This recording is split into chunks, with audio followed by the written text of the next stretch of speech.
Ce soir, 29e séance de l'école de formation, les gauches en Europe, un panorama.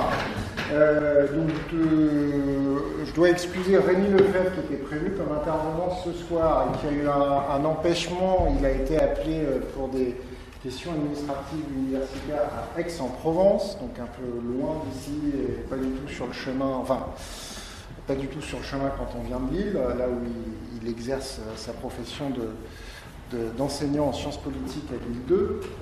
Donc j'ai repris ses notes et j'ai préparé l'intervention pour ce soir. J'espère que vous en serez presque aussi satisfait que si c'était Rémi qui l'avait fait. Vous connaissez, pour ceux qui sont habitués, pour les autres, je l'explique, le processus de ces séances. Nous aurons une introduction de 5-7 minutes grand maximum par un, et en l'occurrence ce soir une des participantes, qui est Colline Moreau, qui est juste là, jeune camarade du Val d'Oise, qui présentera donc le rapport entre l'actualité et le thème de la soirée, les gauches en Europe, panorama. Ensuite, je ferai l'intervention magistrale et enfin, s'il nous reste du temps, nous aurons l'occasion d'échanger, de poser des questions, d'approfondir, sachant qu'il faut que nous ayons vidé les lieux à 21h. Voilà. Donc, voilà. Bon rappel alors. Colline, c'est à toi. Tu peux rester là ? Tu peux rester là. Le tout, c'est que tout le monde t'entende.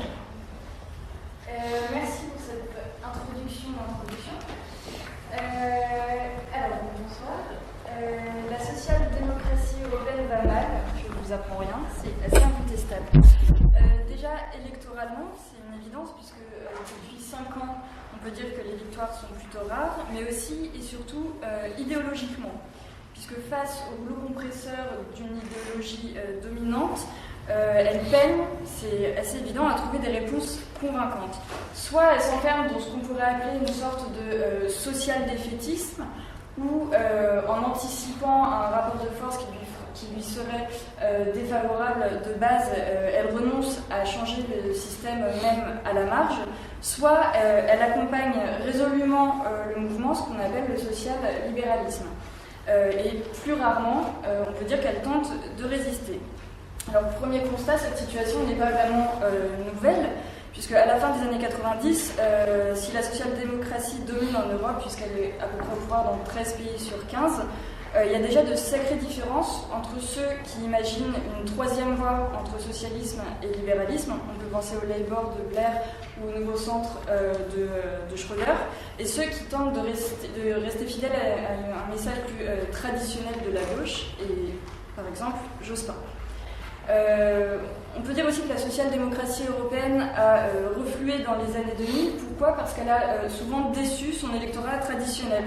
La droite est notamment revenue en force dans les principaux pays de l'Union, à savoir Allemagne, Grande-Bretagne, Italie, Espagne, France. Et elle était également très majoritaire au Parlement européen et au sein de la Commission, puisqu'on avait le très atlantiste et très libéral Barroso. Avec la crise de 2008, il y avait pourtant une opportunité historique pour la gauche, celle d'inventer une alternative à un système à la fois inefficace et injuste, et force est de constater malheureusement qu'elle n'a pas vraiment été à la hauteur de cette tâche historique. Il est assez difficile, je pense, de dresser un panorama d'une typologie des gauches à l'heure actuelle en Europe, tant les cultures politiques et les institutions sont différentes dans les pays de l'Union aujourd'hui, notamment si on pense aux pays de tradition consensualiste, où en fait le mode de scrutin, proportionnel intégral notamment, fait que la droite et la gauche la droite et la gauche modérée sont dans bien des cas souvent obligées de gouverner ensemble, et donc on a une différenciation idéologique qui est moins évidente. Je pensais par exemple aux Pays-Bas ou au Danemark. On peut quand même relever quelques grandes tendances. Et d'abord, le fait que le social-libéralisme domine au sein de la gauche social-démocrate. On peut évoquer par exemple l'Italie, où le Parti démocrate de Matteo Renzi se proclame progressiste, mais on voit bien que les références au socialisme ont se sont amenuisés et ont finalement quasiment disparu. En Allemagne, le SPD a fait le choix d'intégrer une coalition menée par Merkel. Et ce parti, même s'il reste dominant à gauche, a obtenu bien sûr la mise en place d'un salaire minimum et des avancées, mais globalement, on peut dire que son assise électorale s'effrite. Il est concurrencé à l'est par Die Linke, à l'ouest par les Verts, et il risque aux prochaines législatives, il me semble, d'être assez sévèrement sanctionné. En Espagne, on en parlait, le PSOE de Zapatero, c'est lui, au nom d'une certaine modernité rapprochée du social-libéralisme. Il a été battu aux élections et surtout il a été assez dépassé par le phénomène des indignés qui a été à l'origine ensuite du mouvement Podemos, et donc il est à l'heure actuelle, le PSOE est plutôt en pleine hésitation stratégique, et on le voit aujourd'hui à l'issue des législatives. Et en France, alors que le socialisme hexagonal, c'est quand même toujours, on le sait tous, revendiqué d'une tradition historique singulière, profondément hostile à la tendance libérale, force est de constater aujourd'hui avec le gouvernement Valls qu'on n'est pas loin du Blair ou du Schröder, justement, presque 20 ans après, avec le succès que l'on sait. Dans l'Europe du Sud, pour continuer ce petit road trip, il y a des mutations assez intéressantes. En Grèce, on connaît la situation du PASOK qui est discrédité à la fois moralement et politiquement. Moralement, si on pense aux affaires de corruption qui l'ont ébranlé, et politiquement suite aux politiques d'austérité qui ont été mises en place. Et on peut dire que c'est désormais Syriza, je pense qu'on en parlera, venu de la gauche communiste, qui joue le rôle de parti dominant à gauche. Au Portugal, on peut aussi parler de mutations assez significatives, puisque à l'issue des législatives, le PS a fait le choix de l'union de la gauche, notamment avec le Bloco, et même avec le PC portugais réputé très dur. Et donc il y en a une coalition gouvernementale dont les premières mesures sont, il me semble, assez salutaires. Enfin, en Europe de l'Est, alors je ne rentre pas dans le détail, mais globalement, on peut dire là encore que la social-démocratie est en mauvaise posture. Dans certains pays, elle a quasiment disparu, si on pense à la Pologne ou à la Hongrie, et dans d'autres, elle est même capable de s'allier à l'extrême droite, si on pense là à la Slovaquie. Et donc, pour conclure cette introduction, sans caricaturer, on pourrait dire que la social-démocratie, c'est pas très réjouissant, mais au mieux surnage, au pire sombre, puisque quand elle s'accommode de l'idéologie libérale, elle suscite parfois l'émergence de mouvements qui ont tendance à la concurrencer. Si on pense à Syriza ou à se développer à côté, on parlera peut-être de Nuit debout.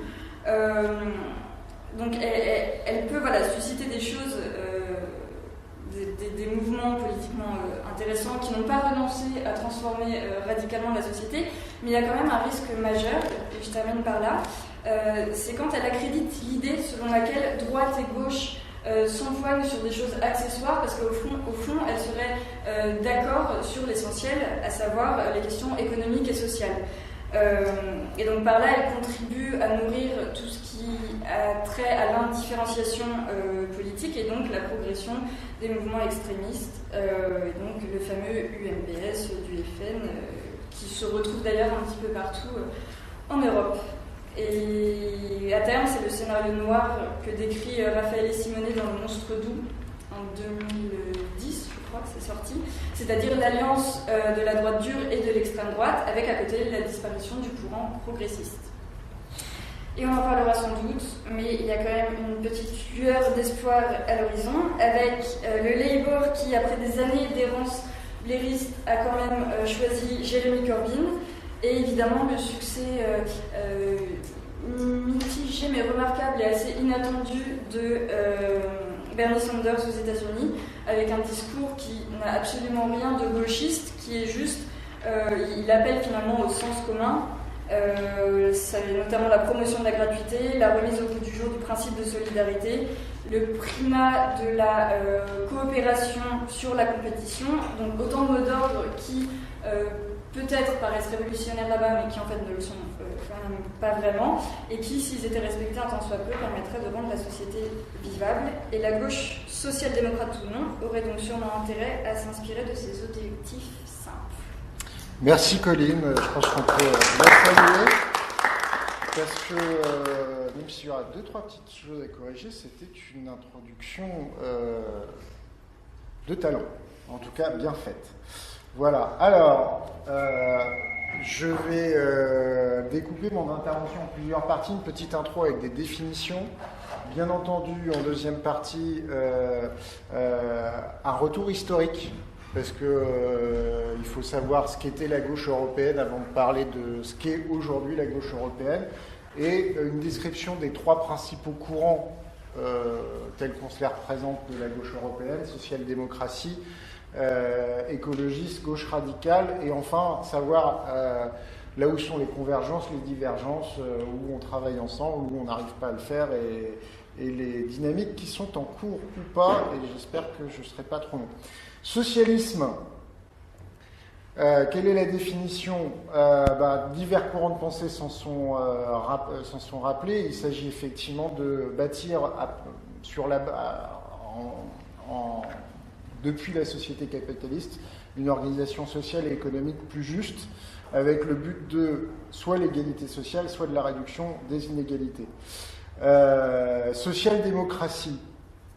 Pour aller vite et sans revenir sur tout ce que j'ai écrit dans la définition que vous retrouverez ensuite sur le site internet, l'historien Michel Vinocq définit la social-démocratie telle qu'elle apparaît avec le modèle allemand comme une contre-société ouverte fondée sur un profond enracinement dans la classe laborieuse, lequel s'opère grâce à l'alliance, l'osmose ou simplement l'articulation entre partis et syndicats. C'est bien de le rappeler parce que ce n'est pas une définition qui peut s'appliquer à la gauche française. Ne serait-ce que parce que nos syndicats ont toujours été faibles et qu'il n'y a jamais eu de lien organique entre syndicats et partis politiques, sauf entre CGT et Parti communiste dans les années 50, 60 et 70, mais c'est un autre problème. Social-libéralisme. Vous trouverez sans doute sur Internet des définitions très particulières du social-libéralisme qui ne sont pas celles qu'on entend aujourd'hui. Le social-libéralisme, tout simplement, tel que nous l'entendons, c'est l'adaptation de la pensée libérale appliquée par des partis travaillistes, sociodémocrates ou dits socialistes. Et qui ont largement dominé à partir des années 90, on en parlait avec Blair et Schroeder en Europe, mais qui étaient également inspirés par par d'autres initiatives, que ce soit les libéraux canadiens avec Jean Chrétien, ou même ce qu'on a appelé le clintono-blairisme aux États-Unis avec Bill Clinton. Eurocommunisme, alors j'en parlerai tout à l'heure, mais l'eurocommunisme c'est une définition historique qui est importante, puisque dans la fin des années 60, début des années 70, les 3 principaux partis communistes d'Europe occidentale, donc vivant en démocratie, ont tenté de contester le communisme version soviétique pour définir ce que pourrait être une version du communisme adaptée à la démocratie occidentale. Vraisemblablement, seul Enrico Berlinguer, le leader du Parti communiste italien, était sans doute le plus sincère dans cette démarche-là, mais les communistes espagnols et les communistes français, avant de se raidir, l'ont défendu avec lui. Et c'est d'ailleurs dans cette période que le Parti communiste français avait renoncé à la définition de dictature du prolétariat. Écologie politique ou écologisme, c'est un ensemble de courants politiques qui s'est largement affirmé à partir des années 70, qui a évidemment insisté sur les enjeux de l'écologie dans l'action politique ou dans l'organisation sociale, mais qui s'est nourri de divers mouvements et de diverses inspirations qu'on pourra qualifier de plus ou moins libertaires, avec plein de guillemets, dans lesquels on va pouvoir ranger féminisme, tiers-mondisme, pacifisme, non-violence, libertarianisme, mais aussi socialisme et autogestion. En soi, l'écologie politique ou l'écologisme, si on veut être puriste, est effectivement une contestation du modèle économique et social en régime capitaliste et appelle à sa profonde transformation. Enfin, la gauche radicale, on en reparlera tout à l'heure, mais c'est un courant politique très hétérogène, puisqu'il désigne des individus, des groupes et des mouvements, organisations et partis qui naviguent entre les partis sociodémocrates et l'extrême gauche, et qui ont repris des thèmes qui vont de l'antilibéralisme à la promotion de l'écologie, du féminisme, de l'antiracisme, etc., etc. Mais on y reviendra plus en détail tout à l'heure.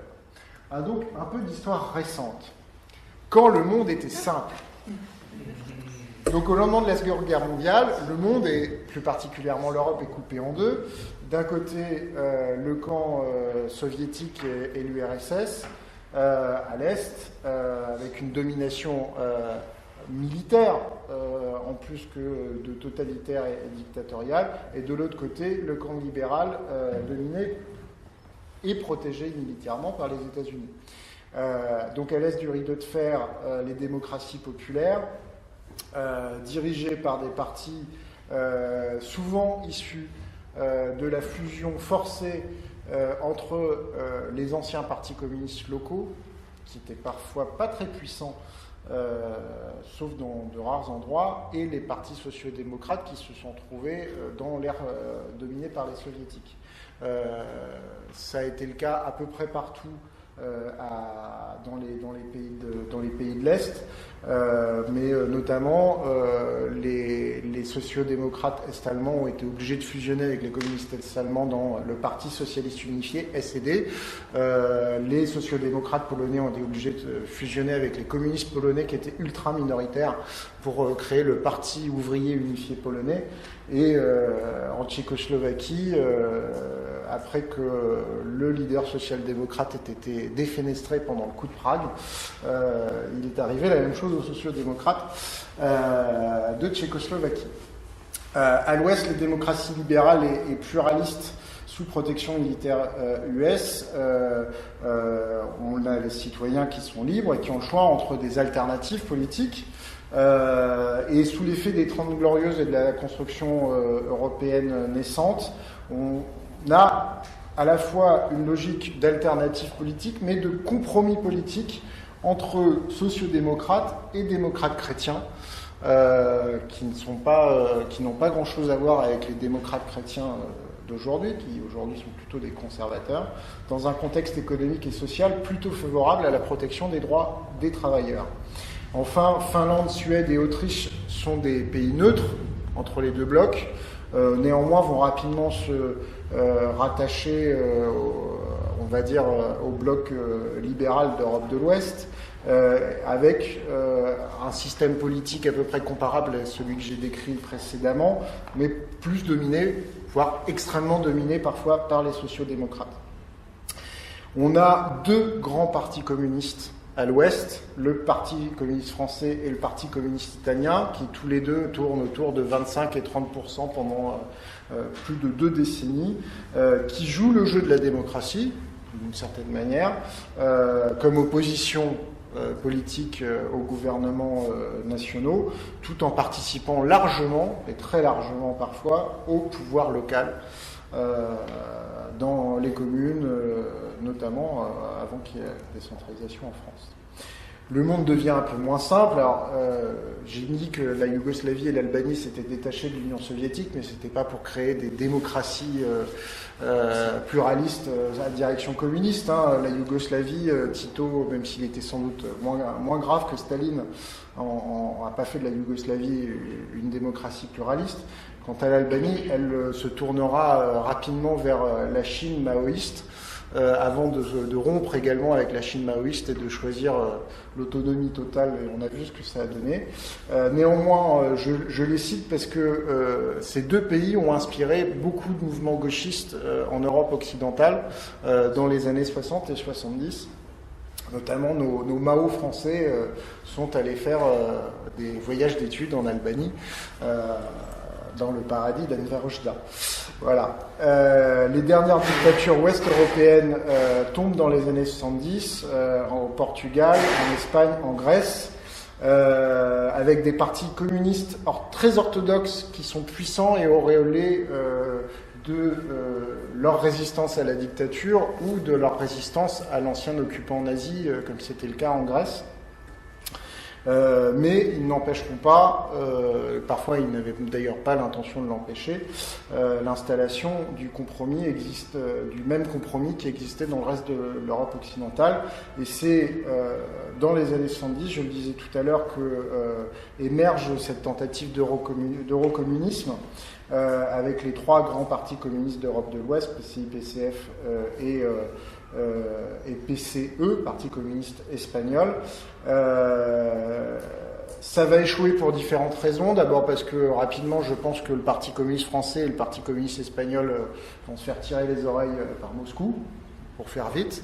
Qu'en Italie, Aldo Moro va être assassiné par les Brigades Rouges, enlevé puis assassiné par les Brigades Rouges, et que ce sera l'une des raisons essentielles de l'échec de ce qu'on a appelé la tentative de compromis historique, c'est-à-dire le partage du pouvoir entre démocratie chrétienne italienne et Parti communiste italien, et que Enrico Berlinguer mourra prématurément alors que le PCI aurait pu se rapprocher du pouvoir, de la conquête du pouvoir quasiment tout seul.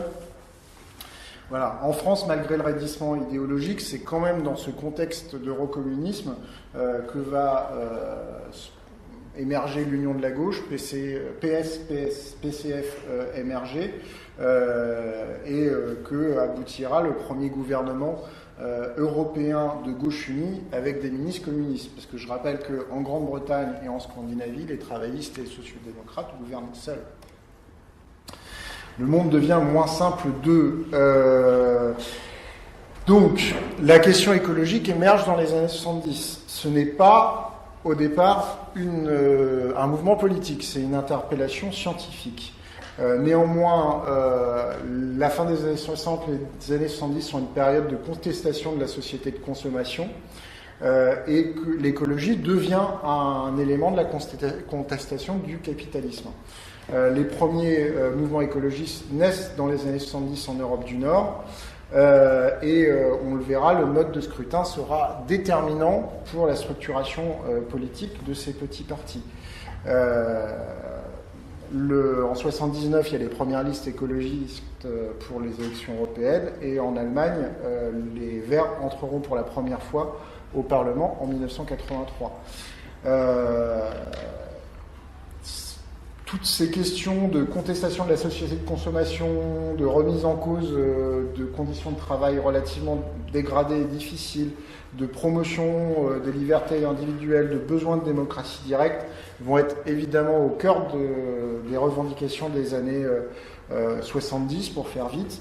Elles nourriront tout un nouveau militantisme qui ira du gauchisme à l'écologisme et qui, paradoxalement, mais Michel pourra nous en dire un mot, puisqu'il a vécu cette époque aux premières loges, va être parfaitement assimilé par le nouveau Parti socialiste en France, qui se crée entre 1969 et 1971, avec des programmes bien plus à gauche que par la suite, et bien plus écologistes que par la suite. Et à contrario, les vieux partis travaillistes et sociodémocrates d'Europe du Nord auront plus de mal à l'assimiler. Un monde bouleversé. En fait, quand la gauche française et les socialistes français arrivent au pouvoir, leurs grands partenaires sociodémocrates eux-mêmes sont contestés et renvoyés dans l'opposition. C'est le cas de Olof Palme en Suède, qui va retourner dans l'opposition de 76 à 82, alors que grosso modo les sociodémocrates en Suède étaient au pouvoir depuis 40 ans, sans discontinuer. James Callaghan, travailliste britannique, qui se fait battre par Margaret Thatcher, et ils vont rester longtemps au pouvoir, les conservateurs britanniques.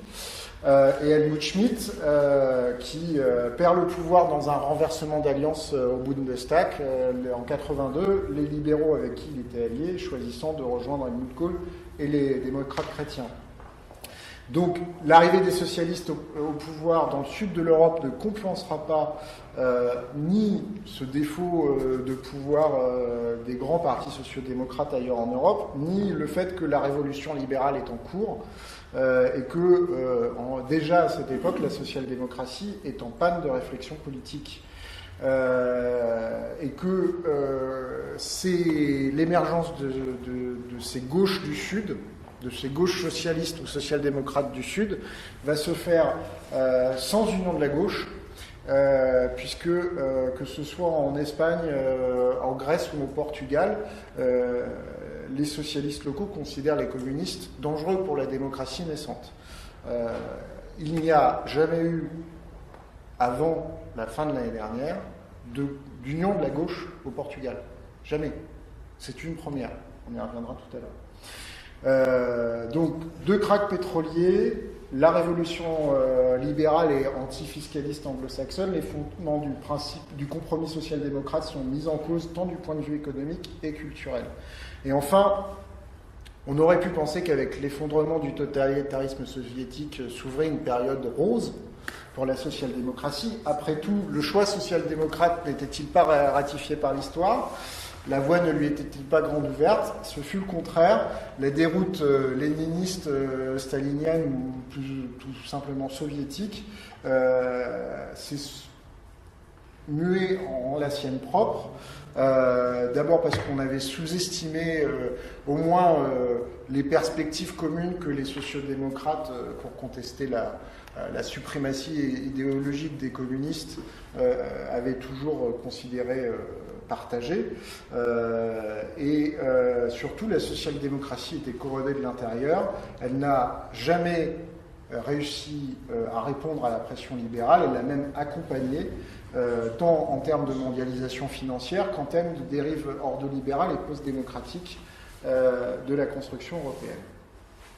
Donc nous sommes rentrés dans une période extrêmement insaisissable depuis les années 90. Marcel Gauchet, hein, c'est de lui qui a marqué sur cette page. Marcel Gauchet explique que le compromis avec les forces conservatrices et libérales a viré à l'absorption pure et simple. Partout, le socialisme européen est sur le reculoir. Et Marcel Gauchet considère que si les socialistes ont encore ici ou là des victoires électorales, c'est souvent soit par défaut, soit par quiproquo, et que, grosso modo, nos programmes ne sont plus que des accompagnements en moins pire de la dérégulation économique et sociale à la mode libérale. On est finalement toujours sur la défensive. Il faut conserver le modèle social, il faut défendre le modèle social, il faut qu'il se dégrade le moins possible, qu'il soit démantibulé le moins possible, mais finalement on apparaît donc comme des conservateurs qui défendent un modèle ancien. Et donc voilà, et c'est effectivement pour lui, la nouvelle version du compromis social-démocrate, il appelle ça la retraite en bon ordre, ce qui n'est évidemment pas de nature à susciter un grand enthousiasme.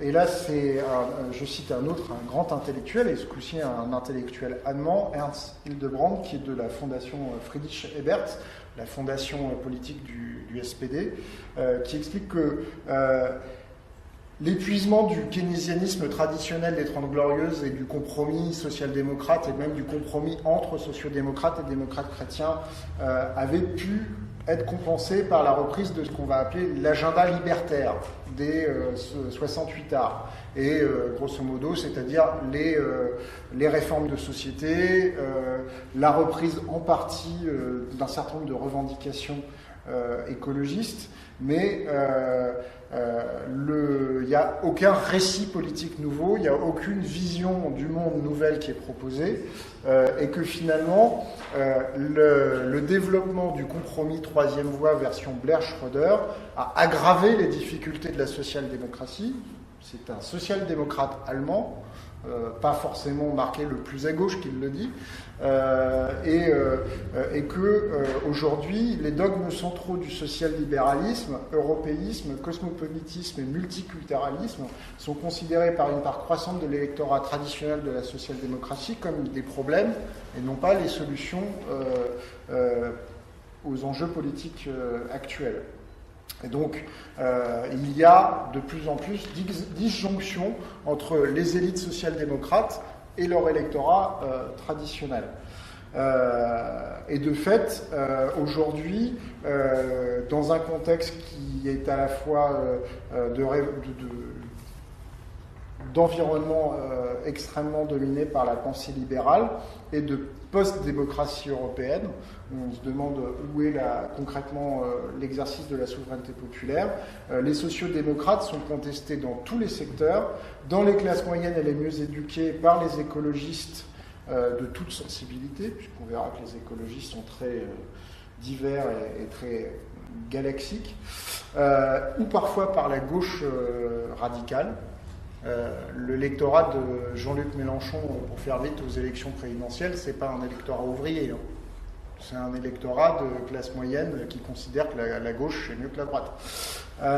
Et dans les classes populaires, la social-démocratie est contestée par une abstention massive qui n'est pas un rejet de la politique ou un désintérêt de la politique, mais on le voit de plus en plus en France, qui est un choix volontaire d'abstention politique, ou par une nouvelle galaxie qui a émergé, qui est la galaxie nationale populiste et qui reprend de larges parts d'un électorat qui, jusqu'ici, en tout cas, était recherché par les sociodémocrates. Panorama des gauches européennes, la social-démocratie européenne en 2016. Donc, Colin le disait tout à l'heure, les élections se succèdent en Europe et confirment la perte d'influence de notre famille politique. À de rares exceptions près, les partis socialistes, lorsqu'ils gagnent, le font poussivement, mais quand ils perdent, c'est des déculottés en général assez graves. Quand Colin disait tout à l'heure que la gauche polonaise était rayée de la carte, elle est rayée de la carte. Aux dernières élections législatives, ils n'ont pas franchi le seuil pour avoir des députés, et donc n'ont plus aucun député à la diète polonaise. Donc vous vous retrouvez avec les ultra-conservateurs contre les libéraux. Voilà aujourd'hui le Parlement polonais. Et pourtant, il y a deux partis qui sont affiliés à la social-démocratie en Pologne, et ils avaient fait aussi alliance avec les écologistes, ça n'a pas suffi. De fait, la famille social-démocrate n'a pas retenu la leçon de la période où elle était largement majoritaire en Europe occidentale notamment, et où elle était bien représentée en Europe de l'Est après la transition démocratique, où cette famille politique, au pouvoir, a mené des politiques d'inspiration libérale. Effectivement, Jospin, face à Blair et à Schröder, était une personnalité politique de résistance à la troisième voie, mais même lui a accompagné ça quelques mois avant l'élection présidentielle. Il y a eu ce qu'on a appelé le fameux compromis de Barcelone, notamment sur la question des réformes structurelles et des retraites, qui a, à mon avis, été mal perçu par une partie de l'opinion à gauche. On en parle peu, mais on parle toujours du traité de Lisbonne, parce que c'est le ressucé du traité constitutionnel européen.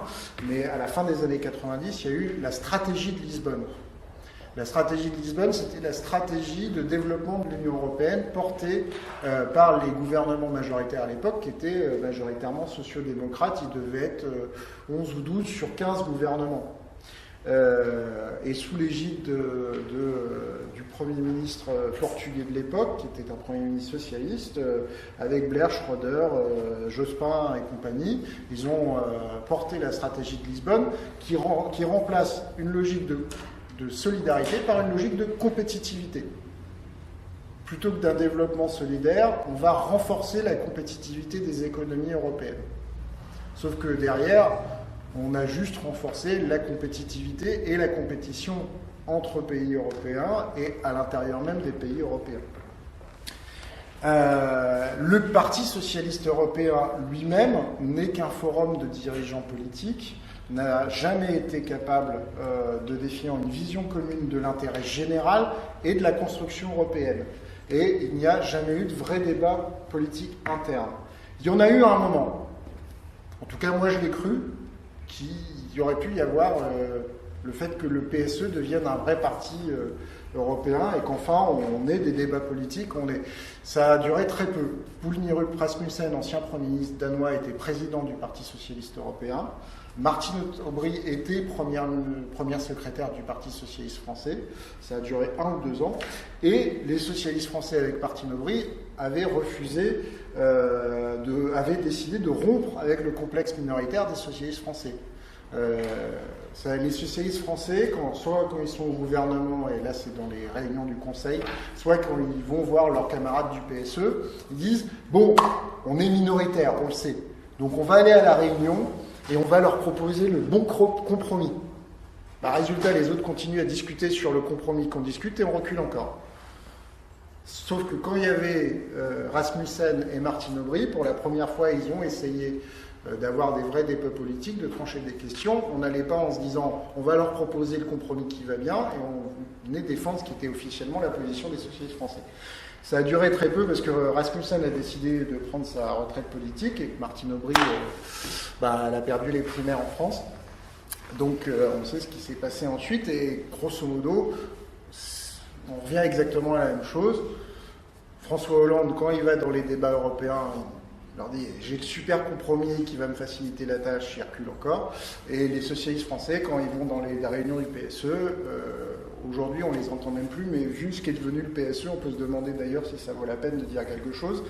On a eu un congrès du PSE en juin dernier à Budapest, ça a été assez catastrophique. Mon camarade est là, pourrait vous en parler. Il a reconduit Sergueï Stanitchev, qui était le président du Parti socialiste bulgare, comme président du PSE, avec grosso modo la salle qui était bourrée de militants socialistes, entre guillemets, des Balkans.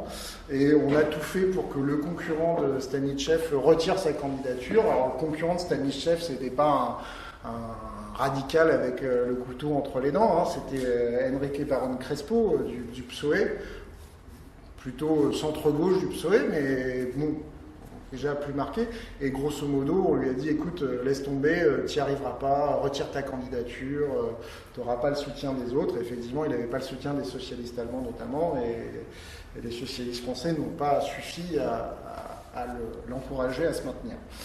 Voilà, donc je disais tout à l'heure, en Pologne, en octobre 2005, la gauche démocratique est rayée de la carte. Ça, c'est la carte de tous les partis du PSE et du groupe de l'Alliance des socialistes, de l'Alliance progressiste des socialistes et démocrates au Parlement européen. Pourquoi ? Parce qu'il y a une différence entre les deux. Donc j'ai mis la couleur politique uniquement pour les partis membres de l'Union européenne, la couleur politique des gouvernements, pour voir là où on gouverne. Donc en France, j'ai pas fait de bariolé parce qu'on va dire que le Parti socialiste gouverne à peu près seul. On va considérer que l'Union des démocrates et écologistes, le PRG, c'est pas vraiment des forces structurantes dans la société politiquement, mais effectivement, partout ailleurs, soit on est en coalition, et on est en coalition essentiellement à gauche en Suède, gouvernement social-démocrate avec des ministres écologistes soutenus par l'équivalent du parti de gauche. Au Portugal, c'est un cabinet entièrement socialiste, mais soutenu par ce qu'on appelle le bloc de gauche, Bloco de Esquerda, qui est quelque chose qui irait du NPA au parti gauche, plus tout un tas de gens divers et variés qu'on n'arriverait pas à classer en France, et la coalition CDU, qui est l'alliance des écologistes et du Parti communiste portugais, qui est effectivement l'un des plus orthodoxes d'Europe, mais qui a décidé de soutenir le gouvernement d'Antonio Costa.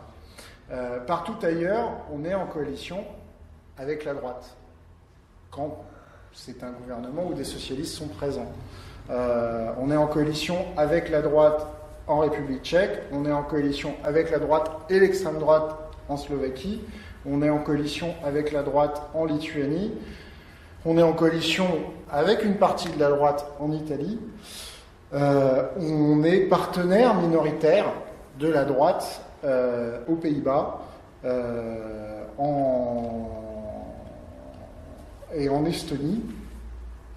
Et on est dans l'opposition dans tous les autres pays, avec parfois, j'ai mis la Lettonie, les écologistes gouvernent avec la droite et l'extrême droite. Il y a 4 pays qui sont en blanc, l'Irlande et l'Espagne, parce qu'ils sont encore en négociation pour savoir quel sera le gouvernement. Et les négociations espagnoles nous intéressent énormément. La Roumanie, parce qu'il y a un gouvernement technique, alors que la gauche est majoritaire, mais il y a un gouvernement technique, comme il y a eu en Italie des gouvernements techniques. Et en Croatie, les sociodémocrates gèrent les affaires courantes en attendant de savoir quel sera le gouvernement. Ça fait plusieurs mois qu'ils négocient de savoir quel sera le gouvernement. Voilà. J'ai mis les chiffres des partis qui appartiennent au PSE ou pas. Donc le PASOK en Grèce, 6,3% en septembre 2015. Et il a remonté par rapport à ce qu'il avait fait aux élections précédentes. Donc en Pologne, 7,5%, et ils ont perdu presque 11 points par rapport aux élections précédentes. En Irlande, 6,6 points aux élections de février dernier, ils ont perdu 13 points. Essentiellement parce qu'au pouvoir avec le Fine Gael, mais le Fine Gael aussi, absolument pas appliqué le programme qu'ils avaient annoncé. Et ils ont appliqué un programme imposé par l'Union européenne et les deux ont énormément perdu. Et aujourd'hui, tout le monde se demande quel gouvernement va sortir en Irlande, ce qu'on appelle une chambre introuvable. Puisqu'il y a possibilité de faire des majorités, mais avec des gens qui se détestent cordialement. Donc je leur souhaite bien du plaisir. Voilà.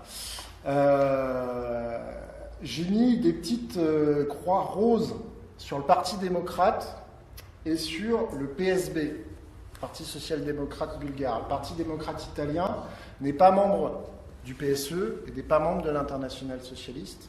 Il est membre en tout cas ses eurodéputés siègent dans le groupe social-démocrate au Parlement européen. Quant au PSB, j'ai toujours pas réussi à trouver la raison, mais donc le PSB c'est le parti de Sergueï Stanishev, notre président du Parti socialiste européen, mais j'ai vu qu'il n'était plus annoncé par le PSE comme nom du PSE, ni même de l'Internationale socialiste, donc c'est très particulier. Il y a un micmac que je n'arrive pas à comprendre, c'est pour ça que parfois vous avez, selon les pays, des pays, vous avez deux logos, parce qu'il y a 2 partis sociodémocrates. Donc en l'occurrence, en Bulgarie, il y a le Parti social-démocrate bulgare et vous avez le Parti socialiste bulgare qu'il faut bien que je représente, puisqu'il siège dans le groupe SED, que le président du PSE et du Parti social-démocrate socialiste bulgare. Mais bon, voilà. En Belgique, il y a 2 partis socialistes, mais c'est parce que le pays est divisé entre flamands et francophones. Voilà. Alors, le Parti démocrate italien et la fusion entre les héritiers du Parti communiste italien, qui s'était transformé en parti démocratique de la gauche, puis démocrate de gauche, et l'aile centre-gauche de la démocratie chrétienne italienne, qui a explosé en de multiples chapelles. Un certain nombre de chapelles ont fusionné avec les démocrates de gauche, et ça a donné le Parti démocrate italien. Et pour que le Parti démocrate italien reste dans le groupe social-démocrate au Parlement européen, on a créé l'Alliance progressiste des socialistes et démocrates, mais le PDI n'est pas plus socialiste du tout, ni social-démocrate, ni travailliste, ni... Voilà. Et d'ailleurs, Matteo Renzi vient de la tradition démocrate chrétienne, pas communiste italienne. Il est très jeune, donc il a eu du mal il a à peu près mon âge, il a eu du mal à connaître cette période, mais en tout cas, s'il devait se rapprocher des traditions, c'est pas la tradition communiste italienne. Donc, un tableau, rapidement, vous retrouverez ça, les résultats au dernier scrutin général et les positions des différents partis, s'ils sont dans la majorité ou dans l'opposition. On reviendra là-dessus. Ah, j'oubliais, là j'ai mis en rose le Parti travailliste néerlandais. Le Parti travailliste néerlandais est membre du PSE, mais n'est plus membre de l'Internationale socialiste. Ni observateur, ni membre de plein droit. Parce que les travaillistes norvégiens et britanniques sont observateurs à l'Internationale socialiste, mais le PVDA n'est même pas observateur à l'Internationale socialiste. Il est membre du PSE, il est membre du groupe social-démocrate au Parlement européen. Et donc le PVDA, c'est le parti du magnifique Jeroen Dijsselbloem, qui était le président de l'Eurogroupe qui a négocié l'accord de juillet 2015, enfin négocié avec plein de guillemets, avec la Grèce. Donc un personnage extrêmement sympathique. Le poids et le nombre d'eurodéputés, on va dire pour faire vite, sociodémocrates entre 1979 et 2014. Donc vous voyez que c'est entre 89 et 94 qu'on a pesé le plus. Parce que, bien entendu, comme on a eu une augmentation, pas exponentielle, mais régulière du nombre d'eurodéputés, c'est pas le nombre d'eurodéputés qui compte, c'est plutôt le nombre d'eurodéputés par rapport au nombre d'eurodéputés normal. Et 89-94, là où les sociodémocrates sont les plus puissants, c'est-à-dire à 35% du Parlement européen, c'est là où nous étions, nous, socialistes français, les moins puissants dans la social-démocratie et dans le Parlement européen parmi les sociodémocrates. Par contre, l'année faste, où on était la première représentation socialiste dans le groupe social-démocrate, 2004, c'était pas GG pour la social-démocratie. De fait, depuis 1994, et donc depuis finalement, pour faire vite, l'émergence de la troisième voie, on n'a fait que baisser. Voilà. Et donc j'ai parlé tout à l'heure du PDI et de la raison pour laquelle aujourd'hui ce n'est plus le groupe du PSE, mais depuis 2004 c'est le groupe de l'Alliance des progressistes des socialistes et démocrates. Voilà. Les écologistes européens en 2016. Donc, un peu d'histoire. Le premier parti écologiste européen, c'est le Green Party de Grande-Bretagne. Il est créé à Coventry en 1973. René Dumont sera le premier candidat écologiste à l'élection présidentielle en 1974, mais à l'époque, il n'y avait pas de parti politique et il aura le soutien de l'essentiel des associations écologistes du pays. Les Grünen, Die Grünen, le parti vert allemand, sont fondés en 1980. Ils ont leur premier député au Bundestag en 1983 et leur premier groupe parlementaire en 1987. Le scrutin mixte, proportionnel et majoritaire en Allemagne explique aussi la structuration rapide du Parti vert allemand. Ils vont presque s'effondrer avec la chute du mur et aussi après une période dans les années 80 où ils se sont foutus sur la gueule entre Fundis et Realo. Fundis, diminutif de fondamentaliste, écologiste pur et dur, et Realo, les réalistes, ceux qui veulent aménager la politique en fonction des réalités. Comme quoi, c'est un débat qui traverse tous les partis politiques. Ils réussiront à surnager grâce au soutien qu'ils recevront, puis à leur fusion avec les groupes alternatifs issus de la Révolution démocratique en Allemagne de l'Est, et entreront comme partenaires à part entière dans le premier gouvernement SPD de Gerhard Schröder, où Joschka Fischer sera un très bon ministre des Affaires étrangères, et ça reste quelqu'un qui a une réflexion extrêmement forte sur les questions européennes et de l'unité européenne. Les écolos ont participé, je le disais tout à l'heure, pour la première fois aux élections européennes en 1979, mais ils n'arriveront à avoir un groupe parlementaire distinct et concret qu'à partir de 1989. C'est l'année d'ailleurs où les Verts en France font leur première réelle percée avec Antoine Wechter, où ils font, je me souviens à l'époque, 10 ou 11%.